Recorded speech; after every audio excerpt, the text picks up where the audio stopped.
Apa khabar para pendengar cerita seram The Haunting Cruise dan PN? Semoga semuanya dalam keadaan sihat dan sejahtera. Selamat Hari Raya Aidilfitri, maaf zahir dan batin.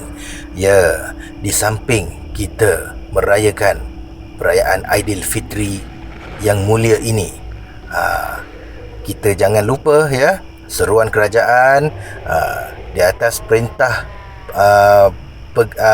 kawalan pergerakan berkala ini ya, kita kena memantaulah kita punya pergerakan. Jangan orang kata kita suka-suka keluar pergi berziarah, sebab sekarang ni masa yang tidak sesuai untuk kita menziarahi di atas sebab-sebab yang tak dapat dielakkan lah, seperti apa yang telah terjadi sekarang ni, iaitu wabak menularnya wabak COVID-19 ini, dan di Malaysia PKPB, dan di Singapura pula circuit breaker. Okey, kita ingat, kita sentiasa kena beringatlah dan berwaspada selalu ya. Baiklah saudara, pada malam ini Brother Fai akan kongsikan kepada anda kisah yang datangnya daripada sahabat panel Brother Fai, iaitu Juliana Finn, seorang penulis pengalaman seram beliau yang berasal daripada Singapura. Di sini beliau mengatakan, Assalamualaikum buat semua.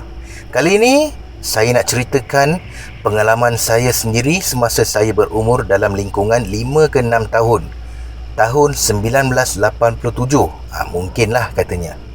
Hingga sekarang masih segar diingatan. Tajuknya ialah Garukan Manja. Saya ni orang Kota Singa, dilahirkan dan dibesarkan di sini. Keluarga saya, sepupu dekat, tapi memang asal dari Malaysia. Jadi bila mereka dah menikah, ayah saya bawa mak menetap di sini. Saudara mara memang ramai di Malaysia lah. Saya anak bongsu dari 4 adik-beradik kesemuanya, Kak Long, Abang Ngah dan juga Abang Uda. Masa kejadian tu, kami semua menetap di kawasan bernama Boon Lay Place. Rumah flat tinggi setinggi dalam 30 tingkat. Flat tu, rumahnya semua ada 2 bilik tidur saja, berserta ruang tamu dan juga dapur. Rumah tu style lama, jadi tandas di dapur, tapi tempat mandi dan jamban lain-lain. Kami ni tinggal di tingkat paling bawah sekali, tingkat 1, yang corner. Jadi abang-abang saya duduk sebilik. Ayah masa tu kerap kerja shift malam, jadi saya dan Kak Long akan tidur sekatil bersama mak.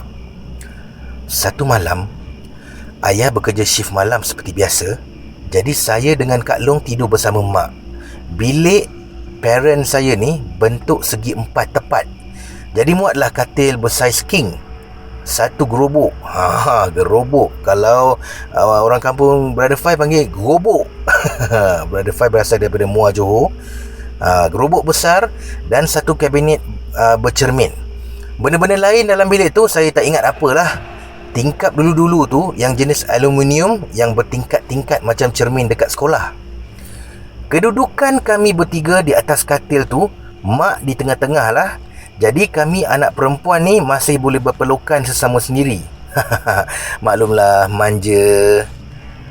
Kak Long saya ni 12 tahun lebih tua daripada saya. Kepala kami mengarah ke tingkap. Belakang saya pula mengarah dinding.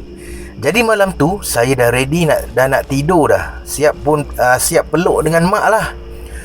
Setiap malam saya tidak akan terlupa membaca Al-Fatihah, diikuti dengan salah satu surah Qul sebelum tidur. Tapi pada malam tu saya boleh terlupa pula nak baca. Entah macam mana, terus tak teringat. Maka saya pun terlena. Saya rasa baru je terlelap. Di hujung-hujung telinga tu, saya dengar macam ada yang mencakar. Di mana? Di tingkap aluminium tu. Mula-mula saya fikir saya bermimpi atau perasaan saya saja. Jadi saya mengindahkannya. Dah mengantuk, dah tak hiraukan benda lain dah. Cakaran tu tak berapa kuat, tapi tak juga berapa pelan. Kiranya cukuplah untuk saya yang mendengar agaknya. Si dia pun tak mencakar lama, sekejap aja. Baru nak sambung tidur, tak lama tu benda tu mencakar belakang saya. Ya, belakang saya. My back. Tak boleh lupakan sehingga ke hari ini garukan si dia. Saya rasa seperti kuku-kuku tajam mencakar manja belakang saya. Saya menjadi kalut lah lepas tu. Terus saya peluk mak kuat-kuat dan baru teringat yang saya terlupa baca surah Al-Fatihah dan surah Qul tadi.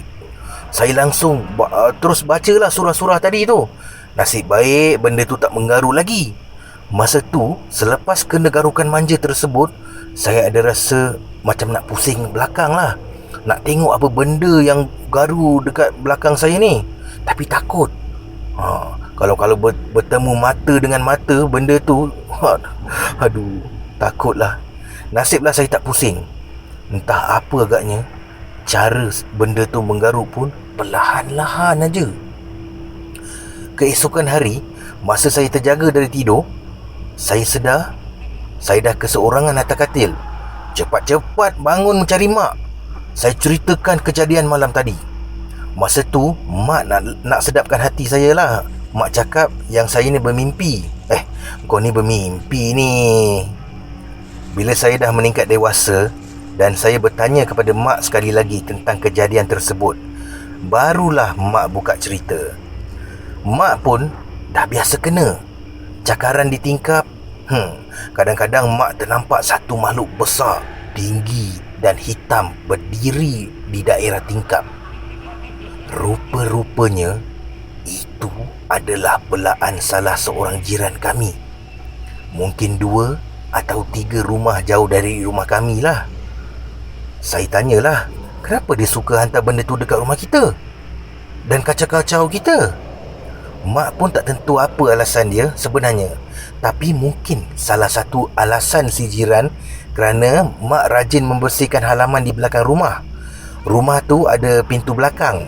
Bahagian jemuran kain ada dekat situ. Jadi bila mak mencuci halaman belakang, jiran tersebut tak suka sebab mak dah basahkan halaman rumah dia. Jiran tu nak jalan, basah, geli lah mungkin. Tak tahulah apa yang dia marahkan sangat. Mungkin juga ada alasan yang lain tapi mak tak ceritakan pada saya. Mak kata mungkin tu hantu raya. Pernah sekali mak dan ayah pernah terserempak.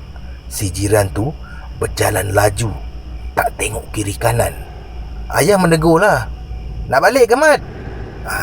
Mat ni bukan nama sebenar ya. Si jiran tu menjawab, tersentak. Lepas menegur tu, mak baru teringat. Bang, bukankah si Mat tu sedang menunaikan haji? Astaghfirullahalazim, ya tak ya jugalah. Ayah mengucap panjang lepas mak berkata begitu. Akhir kata, Allah saja yang tahu. Allahu Akbar. Sekian. Baiklah saudara, kisah yang kedua ini datangnya daripada sahabat panel Brother Fai juga, daripada Harry Jazz yang berasal daripada Sabah. Kisah yang dikongsikan ini bertajuk Rohnya Menuntut Pembelaan. Selamat malam. Kali ini kisah benar yang berlaku terhadap keluargaku. Mungkin kalian ada pernah ingat kisah pembunuhan seorang gadis belia Filipina berbangsa Visaya yang mati diperkosa lewat tahun 1997 di Bandar Keningau dulu. Kisah itu masih kes polis. Saya tidak ceritakan apa kesudahannya, tapi saya mahu berkongsi ianya kisah yang benar. Adik saya adalah calon terakhir untuk mempelajari ilmu Babelian dari sebelah bapa. Namun, mak saya membantah kerana kami sudah beragama dan benda-benda ini tidak sepakat dengan iman kami. Nenek saya melihat keterampilan tubuh adik saya yang mampu menerobos alam roh dan bersemangat gaib. kerana mak saya memprotes. Maka nenek saya tidak menurunkan ilmunya sudah. Ini bahasa Sabah ni. Ilmunya tidak diwarisi. Namun kerana jajar keturunan Babelian Agung, sisa kebolehan ini menurun kepada adik saya. Kami tidak kenal dengan si mati kerana tidak punya hubungan saudara, bahkan kenalan. 2 minggu selepas mendiang dikebumikan, keluarganya masih menuntut bela kematian tragis anak perempuan mereka yang dibunuh malam hari selepas pulang dari kerja. Mayatnya dibuang dalam semak dan diperkosa bertubi-tubi. Malam tu, kami tidur seperti biasa. Oleh kerana kami pindah ke rumah baru, rumah kami tu belum punya bekalan elektrik lagi. Penggunaan cuma ada cahaya lilin. Pada malam Khamis, jam 11 malam, tiba-tiba kedengaran bunyi riuh rendah di bilik adik saya. Saya turun ke bawah kerana rumah kami 2 tingkat. Saya melihat adik saya berdiri dan bercakap aneh sambil tangannya melukis-lukis sesuatu pada kertas.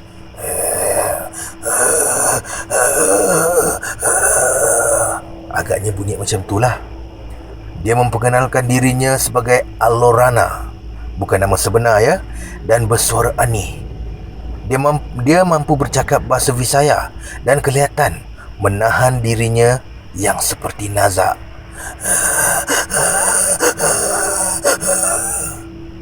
Malam tu bulan bercahaya terang dan roh Alorana berjalan-jalan dalam kegelapan malam dan kesakitan.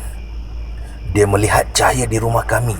Rupanya dia melihat tanda cahaya badan manusia yang boleh dilantun, iaitu dimasuki, oleh kerana rohnya memerlukan seseorang yang mendengarkannya dari alam maut itu. Ia dengan lekas memasuki tubuh badan adik saya sebelum kesempatan itu hilang. Adik saya, Carol, mengherdik adik kami yang dirasuki. Ia menangis dan meraung sambil mengatakan dia adalah Alorana. Ia memerlukan energi sesuai untuk meresap pada tubuh manusia tertentu dan energi itu hanya membalas pada adik kami, Varen. Dan sekarang dia menguasai adik kami dan mengawal separuh daya sedar tubuh adik kami. Sambil meraung-raung, ia mengatakan dia adalah Alorana, gadis yang diperkosa. Rohnya tidak aman dan setiap kali berjalan, dia seperti menginjak bara api yang panas. Tentunya kalian tahu, kami tidak ada hubungan dengan si mati. Tetapi roh si mati telah memberi beberapa petunjuk penting. Nama keluarganya, mesej yang ingin dia sampaikan. Ketika manifestasi rohnya dalam tubuh badan adik saya, api cahaya lilin naik panjang setinggi 2 jengkal. Selepas memberi petunjuk dan melukis gambar, ia bercakap, "Tolong bantu aku. Aku amat seksa. Aku belum bersedia untuk mati. Aku belum bersedia." Dia meraung-raung dan mengucapkan terima kasih dan adik saya rebah pingsan. Saat dia melayang keluar dari jendela bilik tidur adik perempuan saya, langsir pada jendela bilik seperti dilanggar angin dan lenyap. Macam itulah bunyi dia. Kejadian kerasukan roh Alorana membuatkan keluarga kami terpanggil mencari mereka di alamat yang dia berikan. Alamat yang roh itu berikan tepat sekali, dan kami meminta izin bertemu dengan ibu bapa kepada mangsa. Kami menceritakan dari A to Z bagaimana roh mendiang memberi kami instruksi untuk ke rumah ini berdasarkan alamat yang dia tulis untuk menguatkan alasan kami. Kertas yang dia tulis ketika merasuki adik saya diberikan kepada keluarga mereka. Alangkah terkejutnya ibu bapa si mati kerana tulisan tangan dan beberapa maklumat penting memang hanya mereka dan si mendiang yang tahu. Agar mereka percaya yang dia benar-benar tersentak di alam manusia dan tidak mampu bergerak aman kerana rohnya tidak tenang.